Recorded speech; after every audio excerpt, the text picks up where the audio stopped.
Davlatimiz rahbarining tijorat banklariga mahallalarda aholi bandligini ta'minlash va ularni daromadli qilish bo'yicha bergan topshiriqlar ijrosi doirasida Toshkent viloyati Nurafshon shahrida uchrashuv tashkil etildi.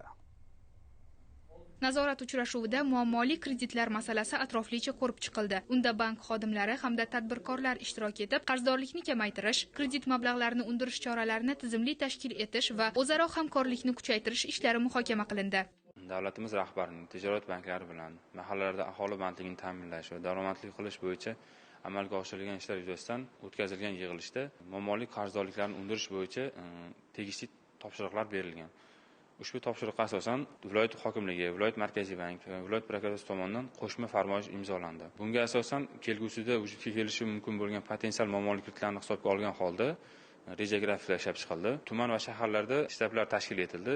Ushbu shtablarga tijorat banklarining yirik qarzdorliklari bo'yicha alohida ishlashlar bo'yicha topshiriqlar berib borilmoqda. Prokuratura organlari tomonidan muammoli kreditlarni qisqartirish bo'yicha asosan tadbirkorlarga amaliy yordam ko'rsatish, ularning faoliyatini tiklash orqali undirilishi ta'minlanib kelmoqda. Xususan o'tkazilgan nazorat tadbirlarida 318 milliard so'mlik mavjud 8 mingdan ortiq tadbirkorlar bilan uchrashuvlar o'tkazildi.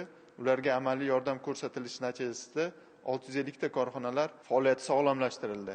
257 milliard so'm qarzdorlik mavjud, 84 ta ishlamayotgan korxonalarda faoliyati tiklandi. Prokuratura tomonidan o'tkazilgan nazorat tadbirlarida 80 milliard so'mlik kredit mablag'lari talon-toroj qilinganligi aniqlanib, jinoyatchi qo'zg'atilishi ta'minlandi. Tadbirning ikkinchi qismida Majburiy ijro byurosi hamda yo'l patrul xizmati xodimlari bilan hamkorlikda qidiruvdagi transport vositalarini aniqlash va to'lanmagan krediti mavjud shaxslardan qarzdorlikni undirish maqsadida reyd tadbiri o'tkazildi. Reyd tadbirlarimiz davomida 37 milliard so'mlik qarzdorlik bo'lgan 220 tadan ortiq transport vositasi ushlanib, vaqtincha jarima maydoniga qo'yildi. Hozirgi kunda transport vositalari auksionga chiqarish chora-tadbirlari ko'rilmoqda. Mazkur tadbirlar hududlarda moliyaviy intizomni mustahkamlash va iqtisodiy barqarorlikni ta'minlashga qaratilgan.